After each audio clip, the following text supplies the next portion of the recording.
So we allow only a limited number. So Hi. Very nice to be here.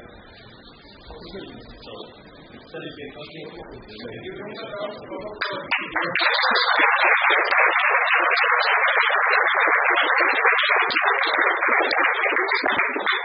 So we are really let everybody come here. Come over, come closer.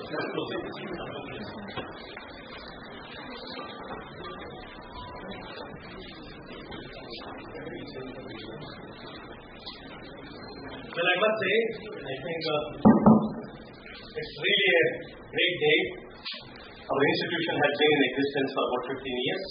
It's the first time we have a Nobel laureate on our campus. So it's really a great day. On my own behalf and on behalf of my ISL community, I extend a warm welcome to both of you, Ms. Petty as well. So this is a lecture hall complex, as you all know, for which the construction began in 2017. And we were intercepted midway through by COVID. As a result, the workforce could not be operated here. The entire process got delayed, and we could have this lecture hall completed by 2021. But formally, the lecture hall building has not been inaugurated. So we have been waiting for a long time to have somebody of this stature of Nobel laureate to be on our campus and have this lecture hall inaugurated. Although we have been functioning, I think formally the inauguration has not happened. As I said, it's really a great day, and I'm really elated to have you with us. It's a great pleasure indeed for every one of us. That said, I think what we'll do is we'll go through a typical Indian way. We will have first the lighting of the peak here, and followed by unveiling of the plaque of the lecture hall complex, and subsequently we enter into the lecture hall through ribbon cutting. So, can I have the pleasure of basically initiating the process? We'll have lighting of the peak.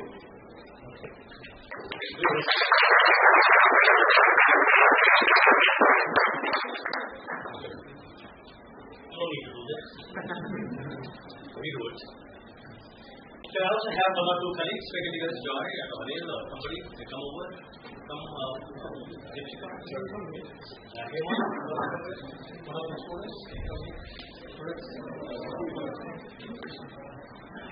Any hesitation? I would grab that opportunity to one or two colleagues.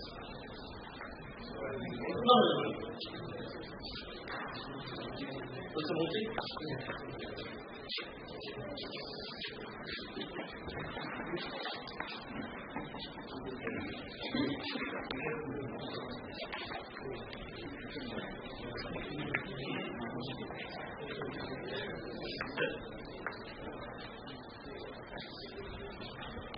You have to basically write this.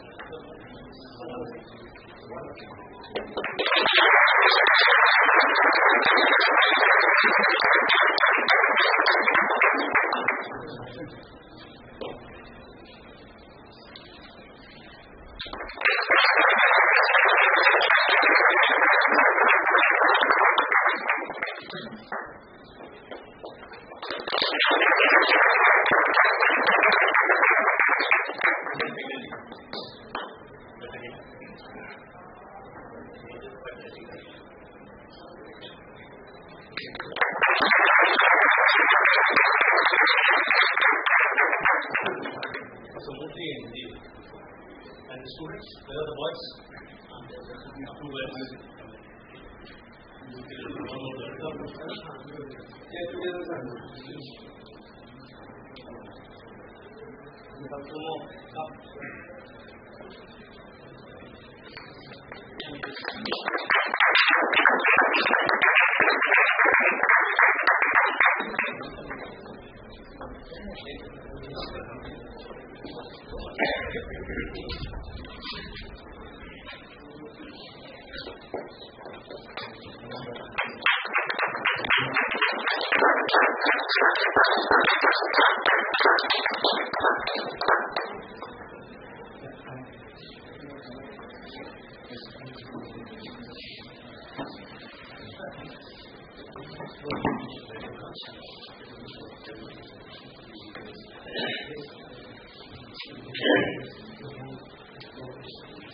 Can I now invite you to do the unveiling of the flag? Ms. Vidya, you must be there.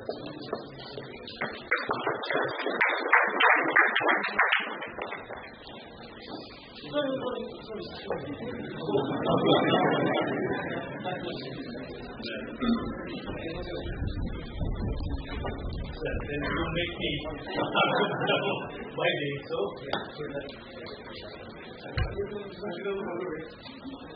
Okay, I think let's get ready. All right. Full ball. Oops. Are you ready? Yeah.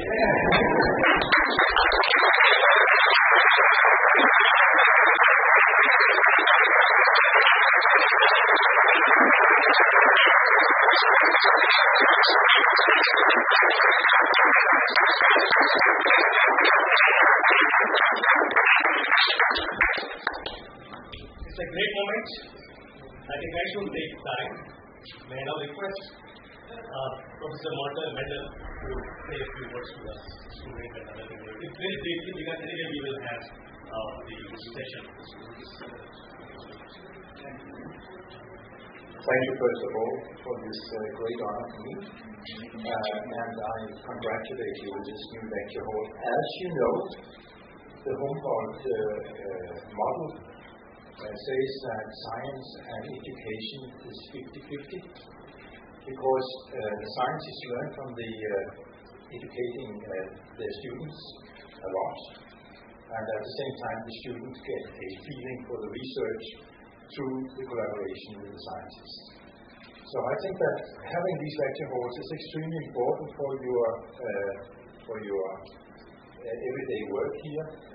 You should be very keen to go to lectures as students, not only to the lab, because actually there is also a theoretical balance that we need to make with this practical work in the labs.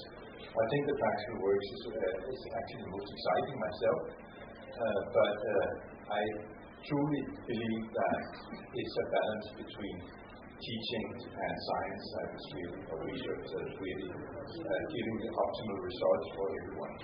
So with that, I congratulate you again with this fantastic building. I understand you have, 2,000 seats in here for learning. So congratulations, and I wish you all the best with this new institution.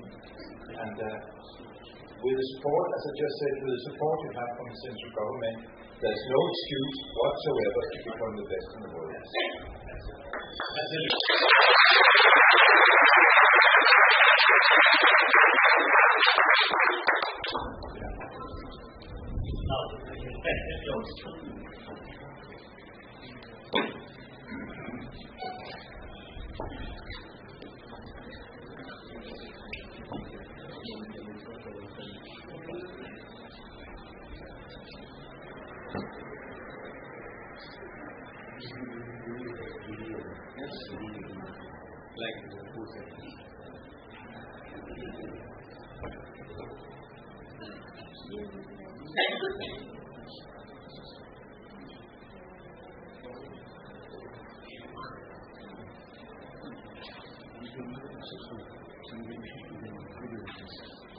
Can we have a negative following? And for students as well, which follow.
associate the knowledge you have with what you actually see.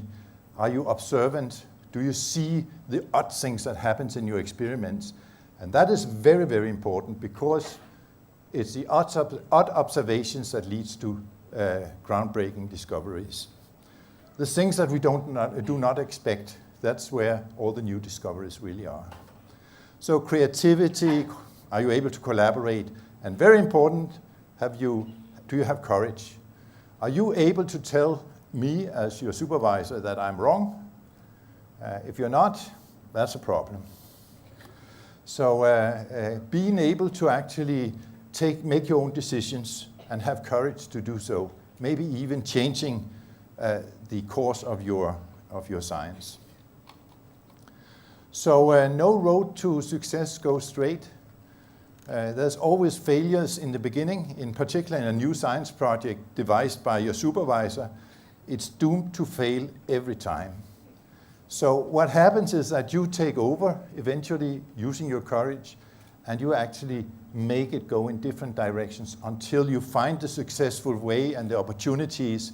You make it your own. What are you interested in? What do you think is important? And then you may even go around and change. I changed in the middle of my PhD study. I scrapped entirely what my supervisor said, and then I devised a completely new route to what we wanted to do. And I think that is the important step actually in your career, when you do your own idea of what to do. And you can bring together experiences from several different fields. If you change field once in a while, get out of your comfort zone, you actually expand dramatically the interaction between different fields. So therefore, chemistry is a study for life. Here is Carlsberg Laboratory, where we originally did the click reaction, but we did many, many other things there. It was a fantastic research environment. It looks like an old building, but we had 800 megahertz NMR and so on, so everything was fine at Carlsberg Laboratory. Very good mass spectrometers. So what we got was money from the Danish National Research Foundation, thank you for that we could actually study organic reactions on solid support. So we were attempting to transform all the known organic reactions into very efficient reactions on solid support. And you can see, if you're a chemist, you will notice that these are many of the most important organic chemistry reactions. We could also do enzyme reactions in our solid supports. These solid supports, the polymer network is shown there. These solid supports were actually key development to all our platform technology at Carlsberg Laboratory. And in this work, we worked on this Diels-Alder reaction that is at the top. But this Diels-Alder reaction did not succeed, and the reason was that we were acylating a triple bond copper acetylide with a aceto-acid chloride. The aceto-acid chloride, or the chloride, survived, but the acide didn't. It coupled under the copper 1 conditions with the acide coupled with the alkyne quantitatively. And this was Christian Thornø's work. I think this is our polymers. We can make them perfectly like this one in a flow synthesis. And this is Christian Thornø, who did this as a PhD student in my lab. This is the old toolbox with organic chemistry. And this is one universe, and then we have another very small universe down here, which is the click reactions. This is the click reaction that you see here, and there are 3 different click reactions in this small box, maybe 4, as you will see towards the end. But not many actually satisfy all the criteria for a click reaction. So this little box here is completely orthogonal to the large big box of reactions that are out there. This is our combinatorial method. It's very simple. We have a 20-column system with a lid. We do 20 reactions. Then we combine the beads into a chamber above and shake them so they mix up. And after they have been mixed, we repeat the next reaction, 1 in each column. And in this way, we may make 1 compound on each bead, 1 single compound on each bead, and we can analyze that in a bioassay because of these resins. They are swellable in organic solvents as well as in enzyme buffers and water. We also have a technique to find out which compound is on what bead. This is a so-called microparticle matrix encoding. It consists of small microparticles that are immobilized inside the bead, and they form like a barcode.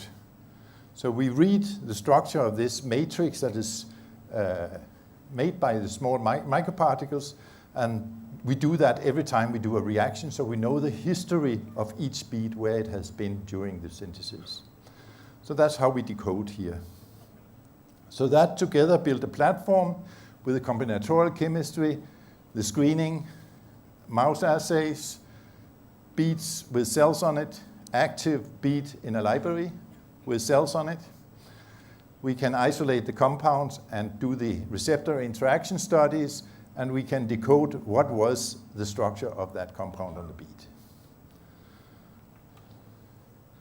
So this is a click reaction. We take an A site and an alkyne, and we make a triazole, and we have linked two functionalities, a phenyl group and a methyl group together. This is extremely efficient, and it's used today in all sorts of natural sciences and medicine. It is a green reaction because it can be carried out at very low concentrations of 0.01 mole percent of copper 1 and in water. So there's actually synthesis going on today of drugs, which the entire synthesis is made in water, and the critical steps is putting together polar residues without protection in the last step.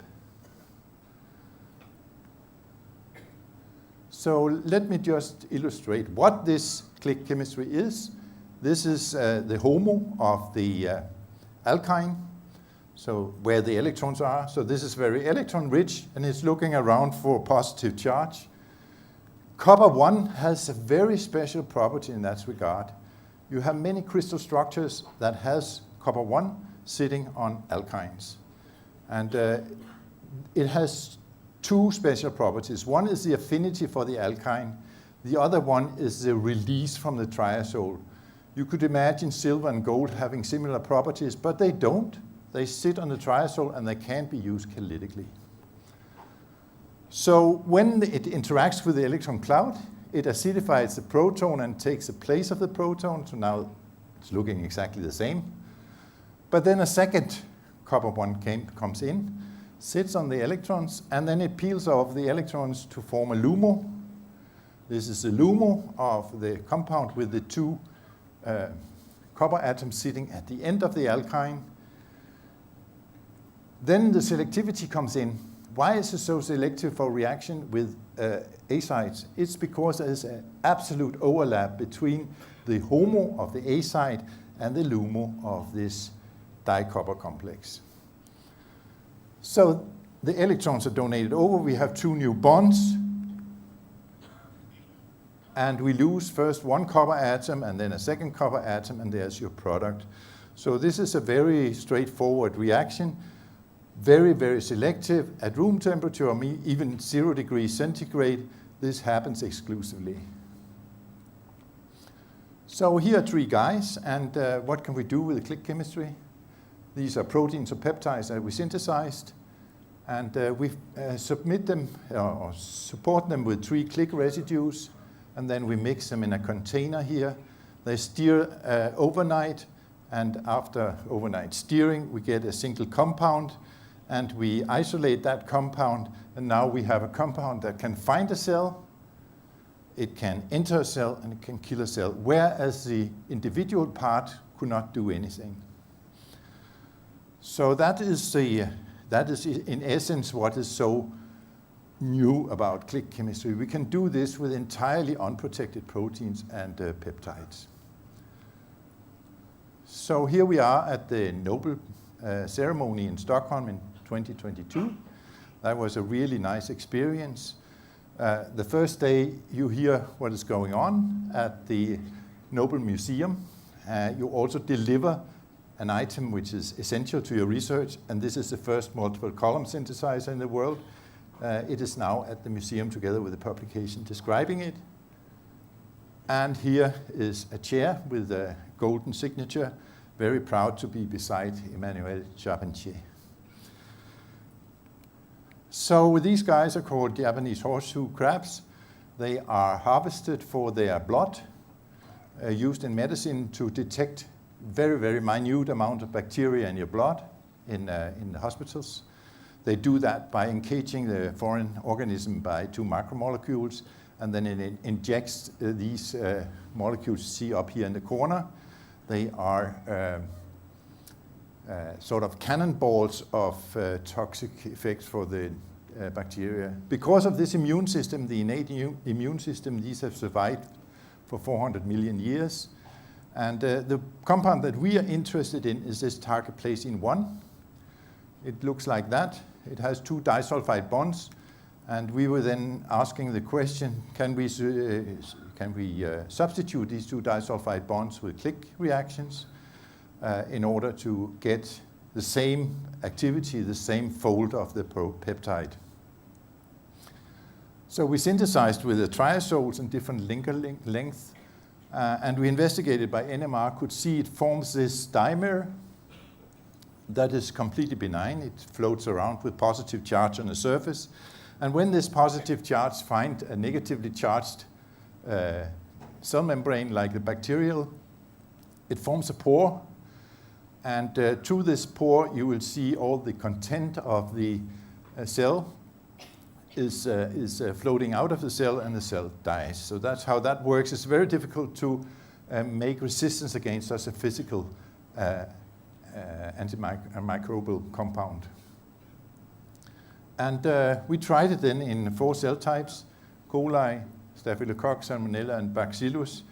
And our compound was, with the triazoles, were active for all of these bacteria, whereas one of them, Bacillus subtilis, the target place in the natural one, was completely inactive, showing that there's some sort of resistance, probably through disulfide bond reduction.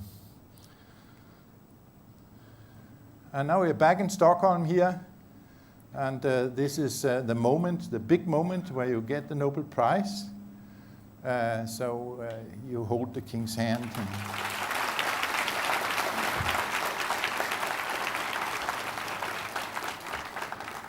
You hold the king's hand, and you can see it. It looks like this.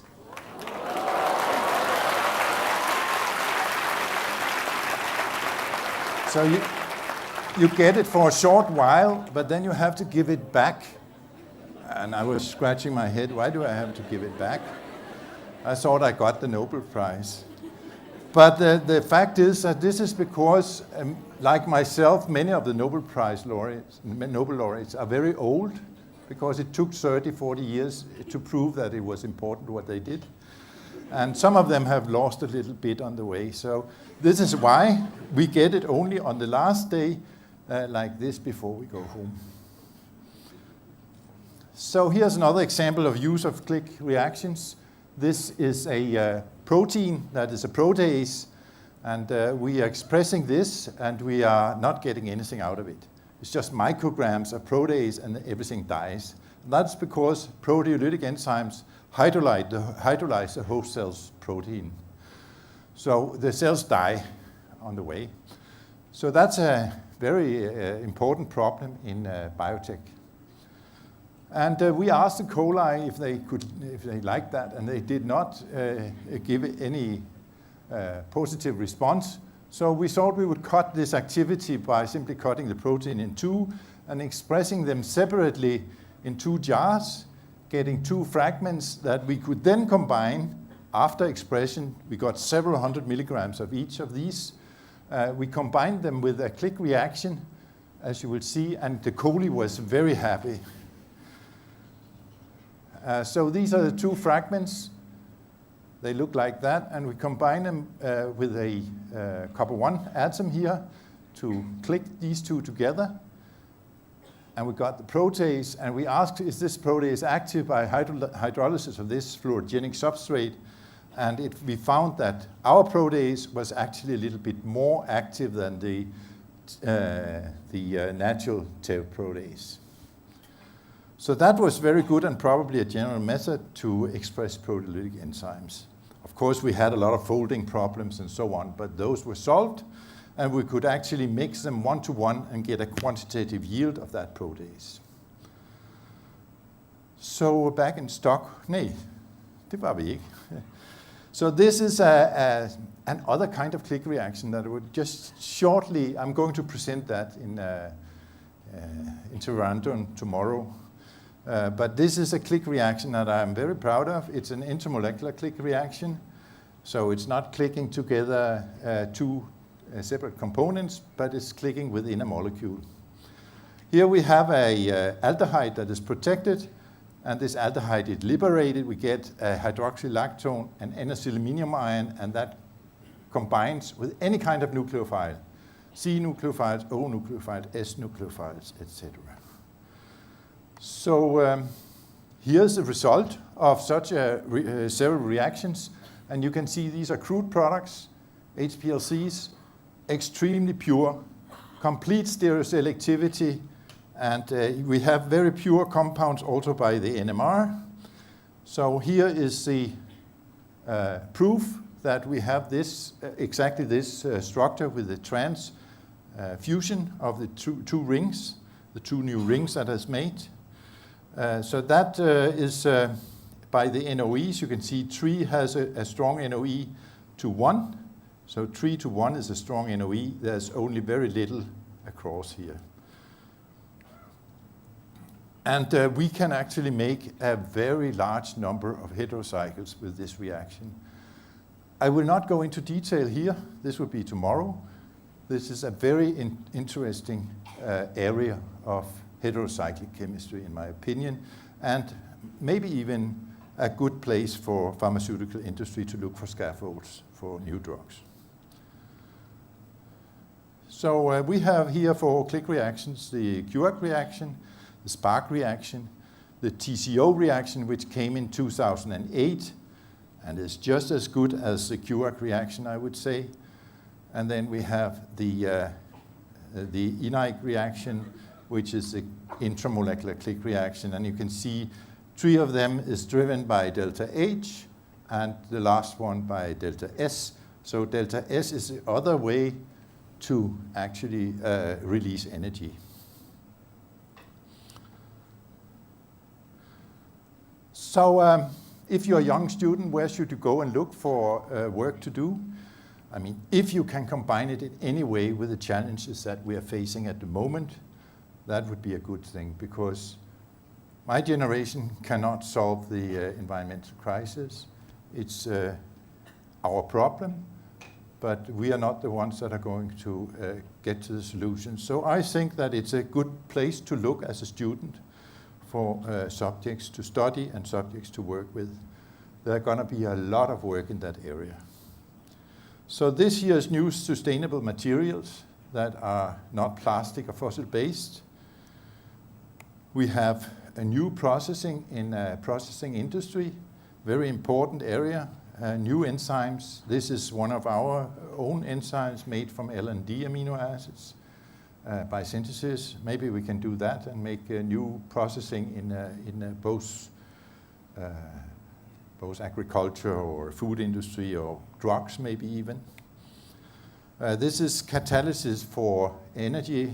So here we have new solar technologies. We have new degradable windmill wings. Can we make transition to hydrogen and so on? Food is going to be a major problem in a short time. New areas of the world are going into drought situations. We need new kind of plants in those fields and so on. You have textiles and you have transport. All of these areas are very important to improve for the future. Chemistry is everything, and we need our young people to have an interest, because that could actually have a major influence on everything. Not only how many is choosing STEM as an education, but when you are a concrete worker, what kind of concrete are you making? Is it porous? Is it non-porous? What is the binder in it? And so on. How can you avoid all sorts of construction scandals that you see around?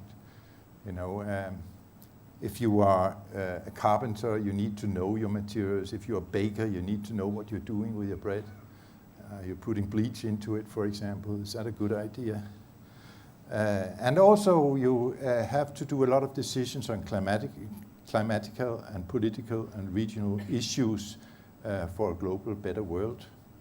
So I think that we should work for global equity, for sharing our resources, for new wealth distribution.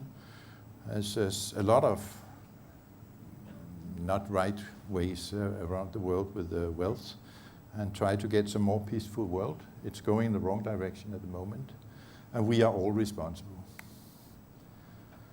So a chemistry curriculum from the first class, give it a pleasure-driven context with images, start early and positive, and so on.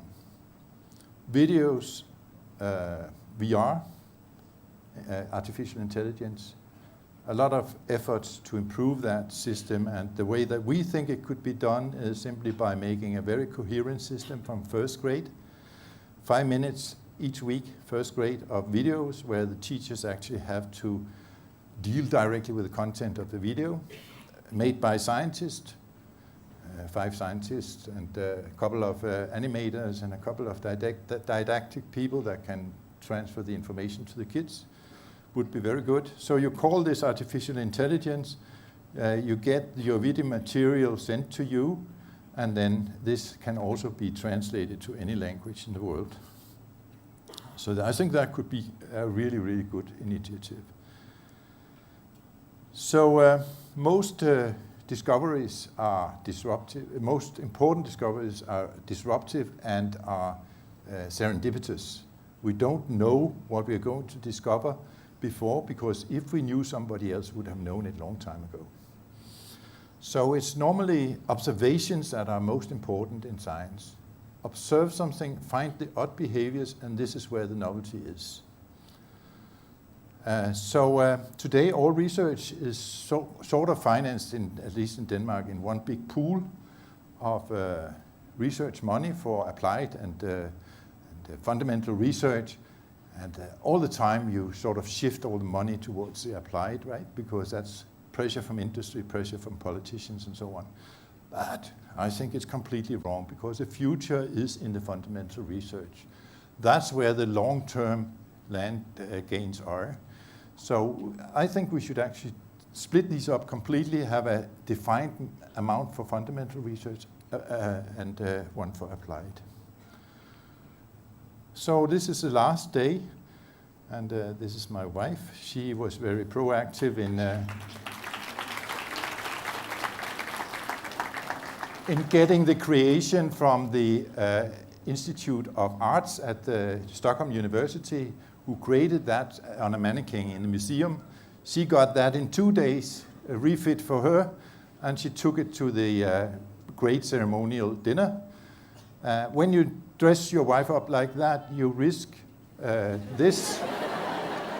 This is Prince Philip, and she was seated between Prince Philip and Prince Daniel, and I was sitting down there in the back. But that was actually okay, in particular because next day we went to the Royal Palace, and we got a good seat there, and this was where I was seated.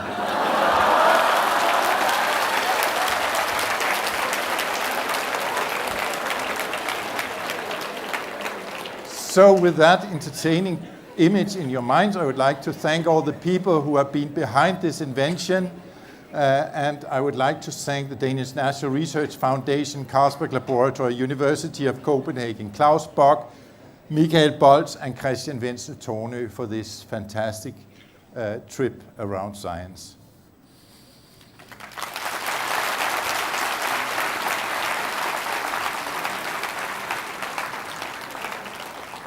I think every minute matters. I'll not take any time. Please join me in thanking Professor Morten Meldal once again for a fabulous talk. Thank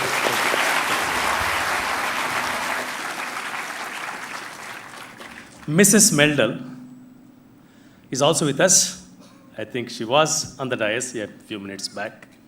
And she has been working for women empowerment. And in fact, she was gracious to volunteer herself to speak on this issue with us for a few minutes. So let me give you a brief background of hers, of the kind of work that she's involved with.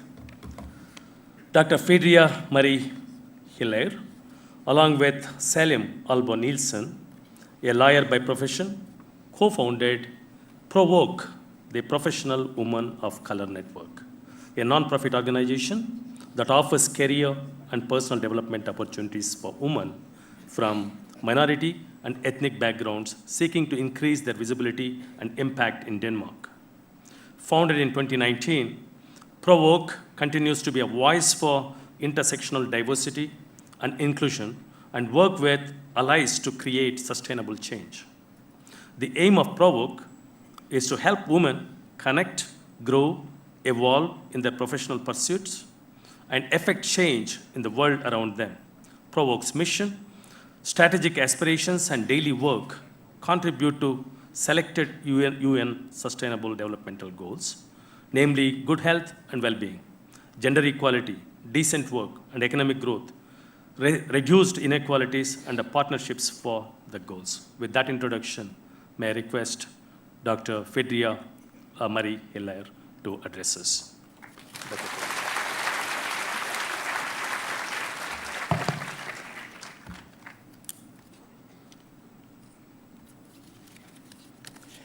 Thank you very much for having me here. Thank you very much for the kind introduction. I am very, very happy to be in God's own country. Seriously, on the drive here, I felt like I was at home because Kerala reminds me very much of the very small country I come from, Dominica in the Caribbean. So thank you again for having me and for the warm welcome. Before I get into saying a few remarks, I also want to give a big thanks to two of our friends from Kerala, Renil and Chandini, sitting over here. It was because of their hard work that, together with the government of Kerala, that made it possible for us to be here. So thank you very much, Renil and Chandini. So I am a chemist by training. But I will not talk about any chemical reactions. I think you all had enough of that. But I will mention the most important chemistry of all, the chemistry of human interaction. It is that chemistry that enables us to collaborate and work together, because this is essential in moving things forward. We cannot do it alone. We have to utilize all the resources that are given. Here you have a wonderful infrastructure, but we also need to utilize the resources, both male and female. And that brings me to what I really like to talk about, gender equality. Now, if I take a step back, I grew up with two brothers and two girls. And my mother and my father, they were quite unusual in the sense that they made my brothers do laundry. They made them do the housework. So I grew up knowing that both males and females have to share the household, the family work equally. And at the same time, they also pushed my sister and I to get an education, because an education is the only way you can get forward, especially if you do not come from a rich or affluent society. So growing up in that environment, I felt as a female, as a brown woman, I could do anything that I wanted to do. There was just one thing though, and I think it's something many of you can relate. My parents, they wanted me to do science because they wanted me to be a doctor. Because the only good careers are a doctor, a lawyer, and an engineer, right? So with that in mind, I worked really hard. I studied. I went to the University of South Carolina. I studied chemistry. And then I was trying to debate, okay, my parents really want me to be a medical doctor, but I was so fascinated by research. Professor Mildel talked about his inspiration being nature. For me, it's the human body. It's just amazing that we get to wake up every day and all the processes are just so in sync. You know, so many things can go wrong, but yet everything is finely balanced equilibrium. So that fascination made me want to delve into research. And I talked to my chemistry professor. I said, you know, what should I do? I don't know. I feel the pressure. I don't want to disappoint my family, but I really, really love research and I'm passionate about it. And he said to me, and I still remember that, that's like 30 years ago, he said, Phaedra, you can let things happen to you or you can make things happen for you. So in other words, I am the person who determines my life. I have to follow my passion. And so instead of bowing to the family pressure, I have to be strong enough or courageous enough to take charge of my destiny and do what I think is right. So I ended up doing research. I worked in research for about 10, 15 years. Then I moved into the pharmaceutical industry. And along the way, many of the experiences that I had made me think beyond just my research, to think about how can I impact the ecosystem. Because first of all, living in the US as a brown person, often I was treated like a second-class person. I was not considered smart enough just by people looking at me, and that's something that I had to fight against. But the same things also happened as a female. And so I decided to be more vocal about gender equality and diversity and inclusion. And in Denmark, it's something that we really, really need to work on. But it's not just an issue in Denmark, it's all over the world. If we zoom in on science, because I'm a woman in STEM, when I was very happy to hear that on this campus you have an overrepresentation of women, you have 55%. Yes, this is great. And that's at the bachelor, the master's, the PhD. And this is an increasing trend all over the world. But if you take a deep dive into the data, you will see there's a huge increase, maybe 70%, in the biological sciences, in the so-called softer sciences. But when you start looking at physics, at mathematics, at engineering, you have fewer women. And this is something we should be wary about, because many of the future science that impacts our future is actually rooted in this. There is AI, new materials, new ways of energy and all these things. And these are rooted in the hard sciences. And if we have to design solutions that for everybody, then we need to have different perspectives coming into that to design. So we need to have more women in these areas. And there's a typical example. Many of you have probably heard about it. The crash test dummy was designed by a man. And so whenever there are car crashes, mostly women, we get so seriously damaged because the whole test is not done properly to account for a woman's or a female's physiology. So that's why we need to have both genders in looking at many of the solutions.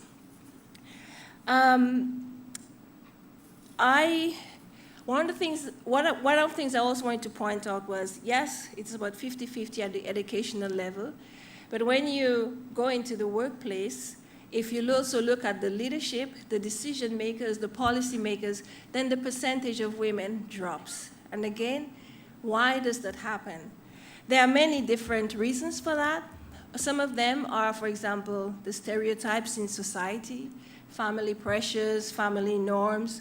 Often men have the higher positions and they earn more, so, you know, why should a woman have a career when you are perfectly normal, perfectly fine with a male? Some of it could be just because you're female, people don't think that you're good enough just by the nature of being female. So that's the stereotypes, and these are things that we have to combat, we have to fight against. but they're so much more difficult to change a mindset, change a way of thinking, change a way of culture. But that doesn't mean we shouldn't try. And that change has to come not just from women, but for everybody, because it's for the benefit of the entire society. The other factor, it's role models. There are not very many women that you can look up to. I know India has a few very great ones. And one of the interesting things with the lunar landing, when I saw the images, I saw when they talked about the scientists and the success, it was mainly male. But when I read more and more about it, there were 54 amazing women who led and designed and did such a great contribution. But that's not being talked about. So I think we need to celebrate the achievement of the many brilliant, spectacular Indian women as role models for everyone, not just for other women, for everyone. Then the final reason I want to touch on has to do with the confidence gap.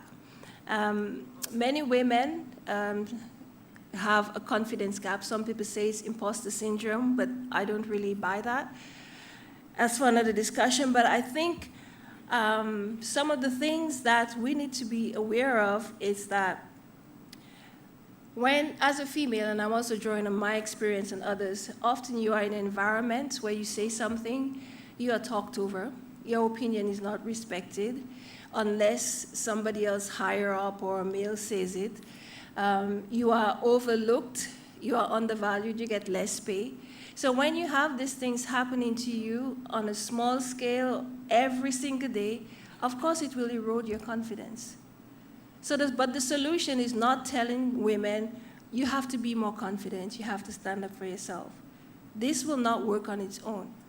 What we have to change is the behaviors in the ecosystem. Don't talk over women. Don't talk over anybody.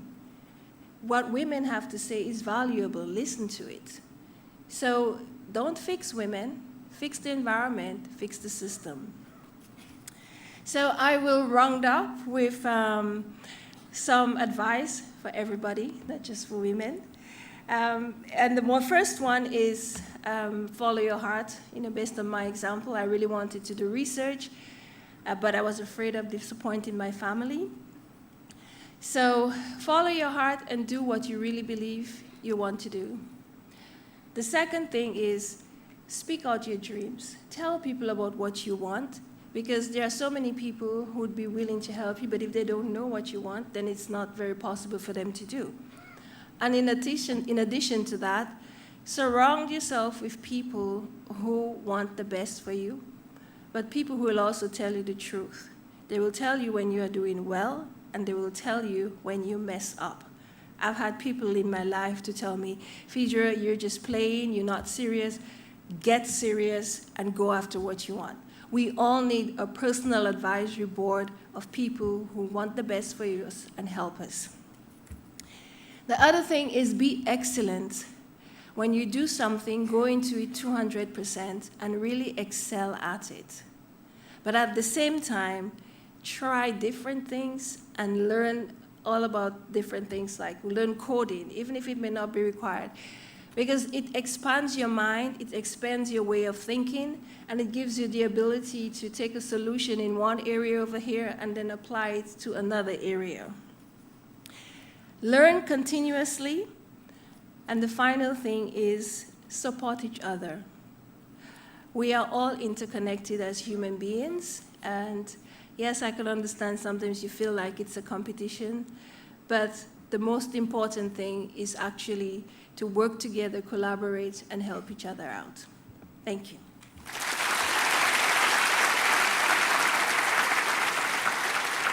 Thank you. Thank you for your very inspiring words. I think we are really constricted for time. I think I would like to put Professor Meldal and Mrs. Meldal at ransom, because I think, he's supposed to leave here at 3:40 or 3:45, which is what I have been talking to him about. But I think she has been a bit not compromising, right? And if you give us time until 3:45, we will get you coffee. We'll have coffee in about 10 minutes. which will leave us with about 10 minutes for question answers. I hope you accede to our request. Yeah, we can have coffee here. That's great. I think, guys, can you get the coffee? So, okay, with that, let's have some interaction session. I think I must say he's very unassuming. I've been talking to him for the past, since the time he arrived on our campus, as you can see, both of them. Very unassuming and like us. So let us make it a very interactive session. Let's quickly take a few questions, right? So that will leave us with about 20 minutes. That's fabulous. Okay, I think you can have the questions. Raise your hands, please. Yeah, let's go there. Anybody closer here? Yeah, here one. Yeah, get started by the time you can pass on. Thank you very much for taking the Keep time. your questions very short so that all answers also can be short. And loud. Loud. Speak slow. Thank you very much for taking time out to meet us. So you discussed about the attributes that you look for in a student and even mentioned the contributions of one of your students in particular. What would you have to say about the mentor-mentee relationship? What attributes do you look for there, and how must that be characterized for a great research, collaboration and build-up? For a mentor-student relationship to work, you must find a mentor which you respect for what has already been done. That's very important. Look at it and see, is this a mentor, is this a supervisor which I can trust to get my career going? Once that is done, it's more or less like a marriage when you have a supervisor and a student. So you're working on the same thing and you have a mutual respect, which even allows for you to go to your supervisor and say, hey, you're wrong there. This is how it's going to be. And the supervisor, if he's a good supervisor, if you have judged him correctly, will say, of course, go and do your thing.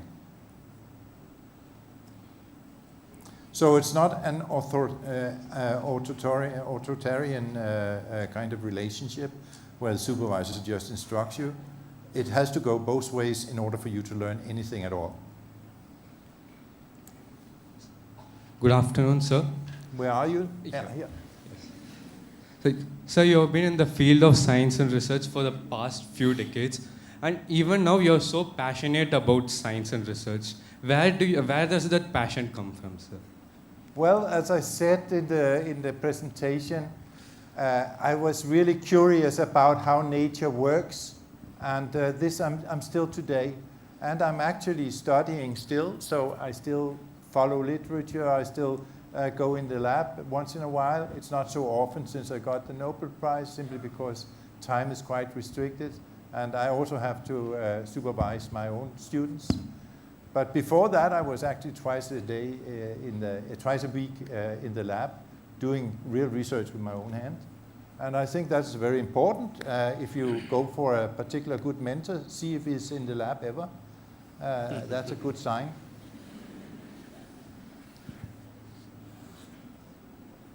Yeah, here it is.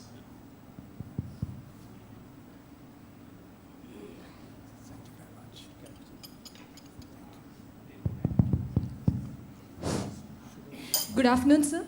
Good afternoon, ma'am. It's a once-in-a-lifetime opportunity to see such distinguished guests here.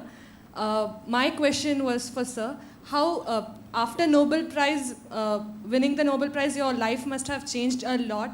So how do you handle the fame? Like, how has it changed your life? Yeah. So the first thing that happened was that after I got the call, you are not allowed to say anything for 1 hour to anybody. This is a very hard hour of your life. And then as soon as it was announced, I hear a lot of sound. It was really like thunderstorm outside in the corridor. And when I came out, the entire institute was already after 40 seconds in the corridor. So that indicates how this is going to change your life, because of course it's going to be easier, but it's also going to be more difficult because you get two jobs. The job you really care about is the research and the teaching, And the job you sort of, it's sort of a payback situation where you travel around and give presentations like this. I like to do it. I think it's fantastic to have this confrontation with students. But I must say my heart is at the research. So you get twice the job that you had before, and you're also asked to do administrative work because now you are, somebody important. Yes, it changes your life quite a lot. It also changed life on home front because now we travel around together, so we have a completely different interaction and life with this Nobel Prize work. Yeah. No, thank you. Sir, good afternoon, sir. It's an immense pleasure for all of us for being seated in front of you. Just a second. Hello? Can you hear me? Yeah. Yeah, I just want to add to that.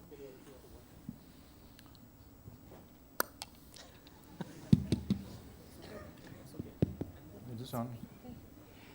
Yeah, I think the most significant change of having a Nobel Prize is that you've gotten a check mark by your name, and it opens doors. People listen to what you say, and then they give you money. For the first time.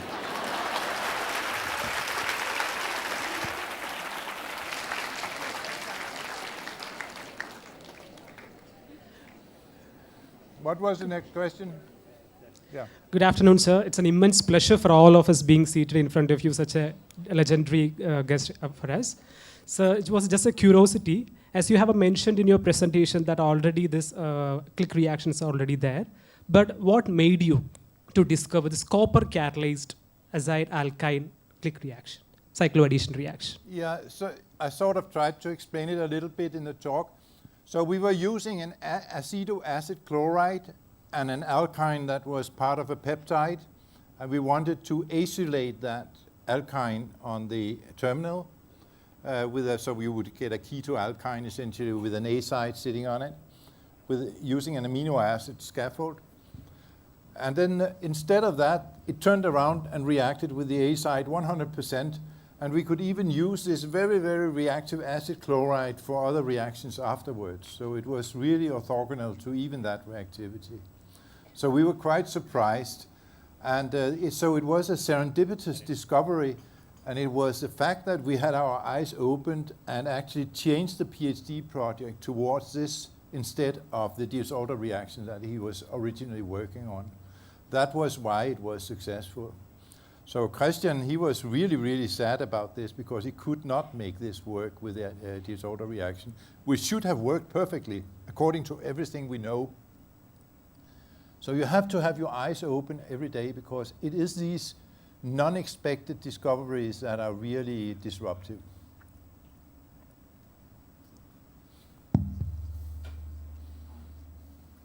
Hello, sir. Hello, ma'am. So my question is, what are some of the courses which you would suggest, or some of the areas which you would suggest the students who are aspiring to work in the interface of chemistry and biology to look into? You mean for the future? Yes, sir. I think that the most important thing in this world is probably molecular recognition, because you have no biology event that is not preceded by a molecular recognition, and we don't really understand molecular recognition yet. So I think there's a lot of research to be done in order to fully understand what is going on in such a way that we can actually predict precisely molecular recognition. Making new drugs for receptors and so on is still a horrendous effort before we have something that works. It should be very easy to take your computer, simulate something and come out with a result. And it's because we're not calculating this interaction correctly. So I think in molecular recognition, and also in the future is also in a lot of artificial mimics of nature's enzymes and working tools, signaling molecules and so on. Can we make those by easy methods, smaller molecules that can do the same things as nature? Because synthesis offers us a whole new set of possibilities which we don't have in the biological systems. Now we have 20 years with biotech being superior to anything else, maybe there's another 20 years with organic chemistry being superior to everything else, in my opinion. We'll have just 2 more questions. Hello, Professor Meldon. I am Diksha, a 4th year graduate researcher in theoretical chemistry. Where? Hello. Okay. Yeah. So the Indian Institute of Science Education and Research, or ISERS as we call it, Yeah. are a relatively new Indian venture to foster science education and research from undergraduate level. There are 7 ISERS and you are in one of them right now. What is your perception about the ISERS and the ongoing research in Indian diaspora? I think that India has a huge potential for the future development of science because you have so many talents. You have such an incredible infrastructure provided by the government because you have a sense of community in India. You are a democracy, a real democracy. And I think that you have really a potential to become leading in many, many areas of science and technology. We can also see that by the fact that countries like our own, Denmark, is putting big factories and development sites here in India because this is where the future lies, and they are seeing that very clearly. There's a lot of potential for collaboration, for development over the years to come. Yes? And I think all of you young people will be part of that adventure.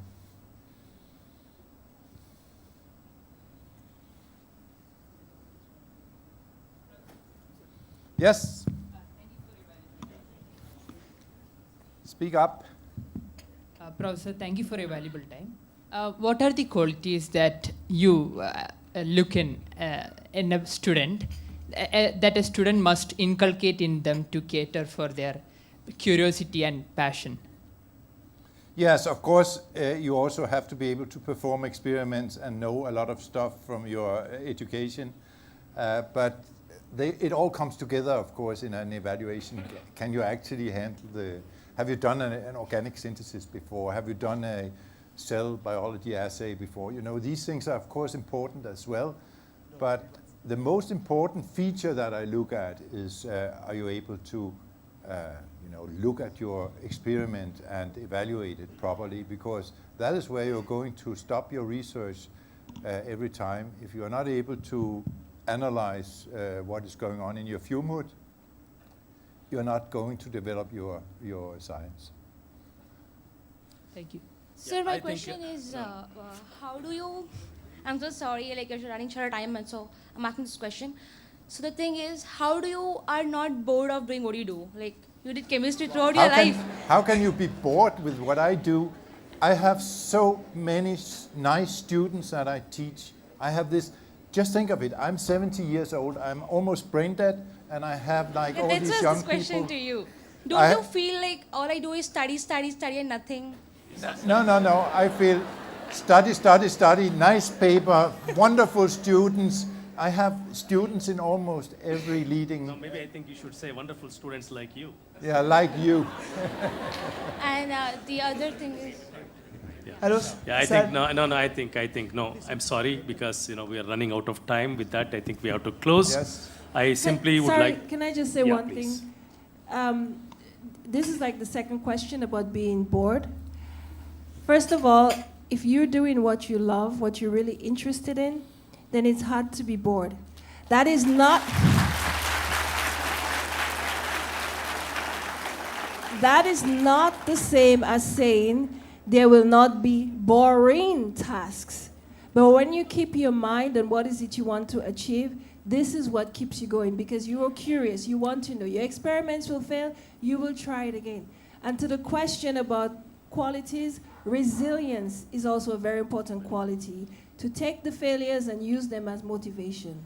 And if you think about the day tomorrow, if you think about that just before you fall asleep, what is going to go on in my lab, then you're on the right track. Sir, I think I would like to ask you now. Wait a minute. I would like to ask you now, because the time given to me is almost getting closer. Now, I would like to ask you, can you continue here for some more time? We have a lot of other interesting things to do in Kerala, so thank you very much. Okay, I simply would like to say, I would like to simply say this, right? We are all very grateful to you for your gracious time and spending time with us. I think thank you so much. Please join me in thanking Professor Meldal and Pedra together.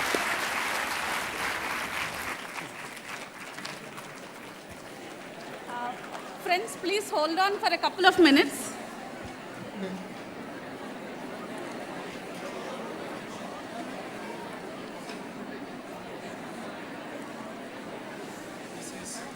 I'm sure you will all agree that it has been an amazing experience to understand the journey of Professor Meldal, the discoverer of the crown jewel of click chemistry, through his own lens.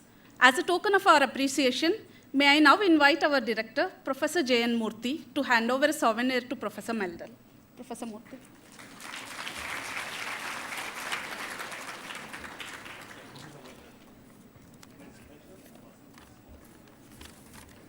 Wow, look at that.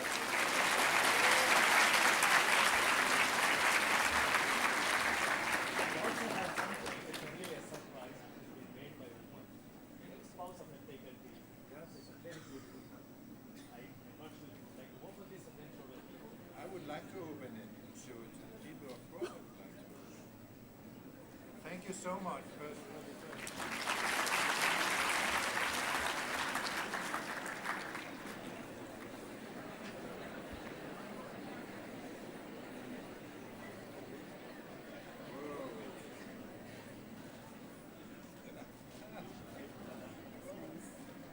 Look at this.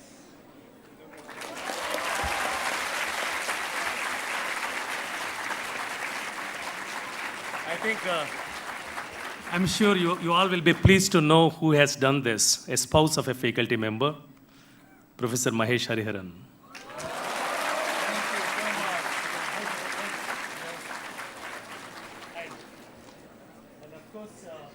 We are indeed very honored to have you amidst us, Dr. Fedria. Thank you very much for sharing your thoughts with us. Your work at Provoke is truly an inspiration to us. As a token of our appreciation, Professor Murthy will hand over a souvenir.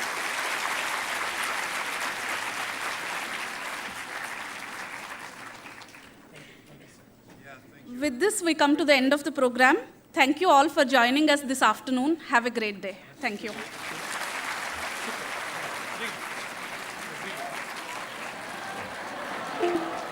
Hey, you guys want to have picture with him? Some of you?